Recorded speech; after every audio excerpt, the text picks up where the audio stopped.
নমস্কার বন্ধুরা, সবাইকে শ্রী পঞ্চমী তিথিতে শুভেচ্ছা জানিয়ে আজকের ভিডিওতে আমি আপনাদের দেখাতে চলেছি একটি সরস্বতী পুজোর মণ্ডপ।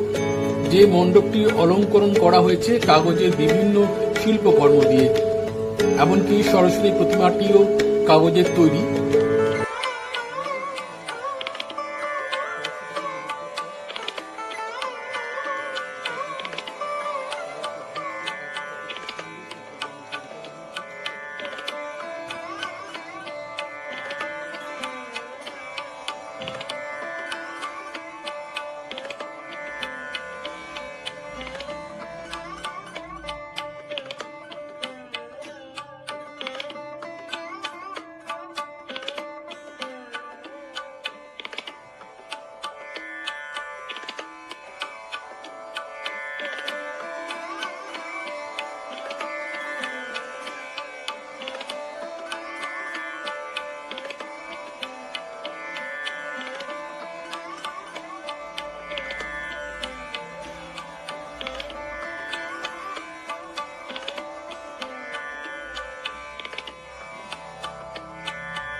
বন্ধুরা, আজকের ভিডিও তাহলে এখানেই শেষ করছি।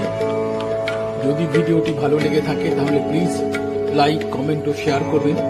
এবং এই যে সেই বলছিলাম না, পাখার সাহায্যে এটাকে ঘোরানো হচ্ছে, সেই পাখাটি। আর আমার চ্যানেলটিকে সাবস্ক্রাইব করে আমার পাশে থাকবেন এবং এইরকম আরও নানান আকর্ষণীয় ভিডিও উপহার দিতে আমাকে উৎসাহিত করবেন। সবাই খুব ভালো থাকবেন, সুস্থ থাকবেন এবং আনন্দ থাকবেন। আজকের ভিডিও এখানেই শেষ করছি। নমস্কার।